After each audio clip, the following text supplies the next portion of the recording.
It feels really surreal to try and rewind back to that time.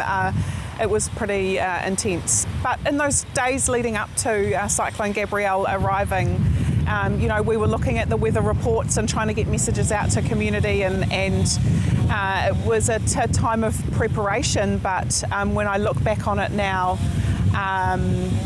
it feels like I asked myself too, did we do enough? What did we do? And all of those kinds of things. But that night of the 13th and the morning of the 14th, didn't sleep very much.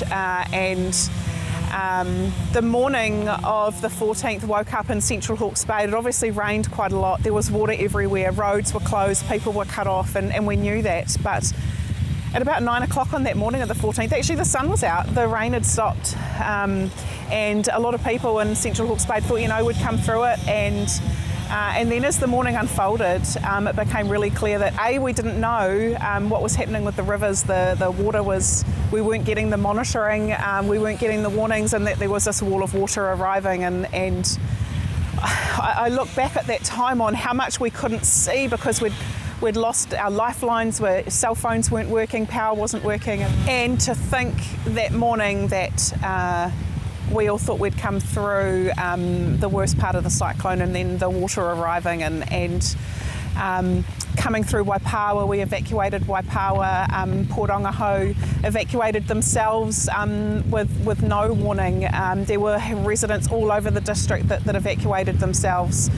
And I look back on that now and just am so proud of our people, our emergency services, everybody who just down tools to help themselves, help their neighbours, help their community, and contribute to that. And in the time of that chaos and emergency and stress, just what incredible community teamwork there was. And when was the decision made for an emergency? So a regional state of emergency was declared in the early hours of the morning of the 14th. It was a really challenging time. We worked together as a team in Hawke's Bay a lot, so we worked closely together as the mayors and the councils, and that morning as things were unfolding, as a team, we couldn't talk to each other.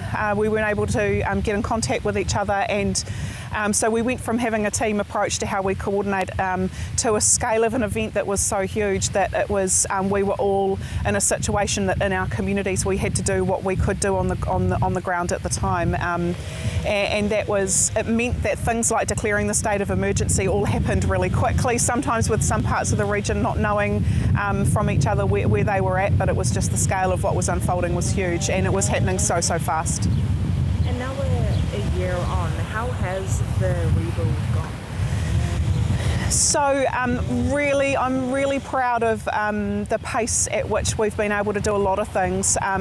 Really quickly there was common understanding in the region that we had to learn, we had to rebuild more quickly and than other places had seen in the past, and that we had to build back in a way that was stronger and more resilient. When I look back at the work we did around categorisation and that sort of thing around where people were building, that was really difficult stuff, but it happened quicker here than it has happened anywhere in the country, and there are parts of the country that are still going through what does that future look like for their properties. And so we've done a huge amount, but there is still so much more to do. We've still got families who are not in their homes.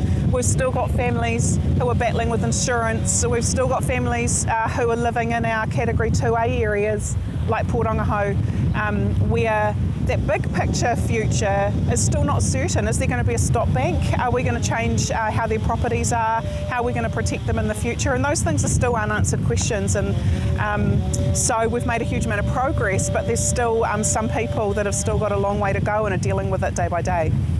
And this anniversary, talking about the people who are still struggling, it will be tough for them. What's your message to them? This is really tough. It's tough for all of us to look back and look at what we went through. And I think it's important for us to all remember across our communities that some people are ready to stand together and reflect and mourn and think about what the future looks like, and some people aren't. Some people are still dealing with those issues day by day. And many people are dealing with issues that we can't see. And in particular, I think across our rural community, once you're away from the state highway in the region, the farms that have lost their infrastructure, that have got slips, that have lost their fencing, that are dealing with the stress of how they rebuild their businesses, their families and their homes in that rural context. A lot of that story is not known and understood and appreciated by people, and when you're a farmer on a farm, often you're on your own. And so how we continue to make those connections and make their stories heard too, so that actually we're all understanding what we all went through and moving forward together. And did you personally have any damage from the cyclone? So I was really, really lucky where I live that my family was unaffected.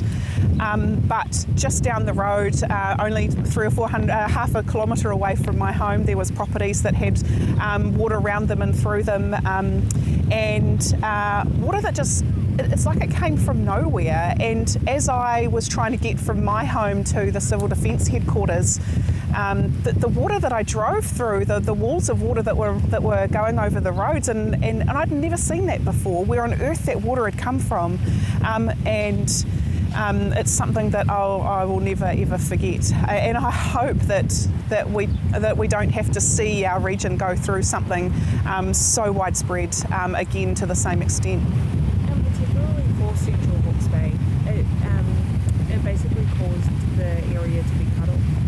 Yeah, well, everybody in Hawke's Bay was cut off. Central Hawke's Bay, we had a number of households and farms and communities that were cut off for quite some period. We've still got bridges that are gone that we're working on rebuilding.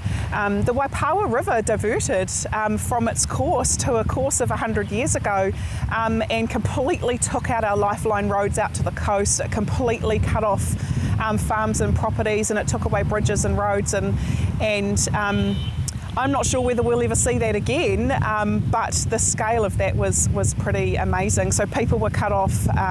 There was no power for a period of time, but our Central Lines company were amazing at how they worked. And some people still have got pretty significant detours to get to their properties because the roading rebuild, it's massive. It's going to take us years and years and years. And as a council, how do you grapple with that? One little step at a time, and being really clear about how we do what's important first. So we lost all of our drinking water supplies for Waipawa and Otani. Obviously, rebuilding those things are really important. That's still a work in progress too, to protect and rebuild them. And we just have to go step at a time on the most important things. Our communities that are actually still physically cut off, where roads and bridges are actually closed, they have to be number one priority. And then we have to get through our key routes first. And part of that is about how do we find the funding to do it. There is no way that our communities in Hawke's Bay are going to be able to grapple with the whole huge roading bill that there is to get us back on our feet. And have you been speaking to government further about the need for funding? Oh, absolutely. We've had great response from all of our government agencies and from our ministers, both in the previous government and now. They're also grappling with how do we do this day by day, step by step, because it is a huge amount to get through. But there are daily conversations with them, and so things like with the Transport Minister about how we get the funding assistance rates for the roading, with Treasury and the Minister of Finance about what this means in the region. All of those conversations ongoing, and they're getting well across the situation here. And just finally, what's your prevailing memory? Service. I have kind of snapshots in my mind of things that I saw and things that happened, and the way people just dropped everything to look after each other, and what service meant across communities. And there's a couple. One is the Facebook photos and videos that we could only see from arm's length what was happening in Porongaho. That was absolutely a very challenging thing to have to see from arm's length. The other thing is a snapshot in my mind of my 8 councillors from Central Hawke's Bay District Council sitting around a coffee table next to our council chambers in the middle of the Civil Defence emergency room, and they had a map of the district in front of them at the table. And they were there sharing their intelligence. And so amongst the 8 of them, they created this picture of what was happening in the community, who knew where who was, who'd talked to which households, who'd seen what roads, who knew what. And they basically created this map that showed where they knew as community representatives and community leaders where people were cut off and where we needed to focus our attention. That service and that commitment across community and that intelligence by local for local is just, that's what will stick in my mind forever.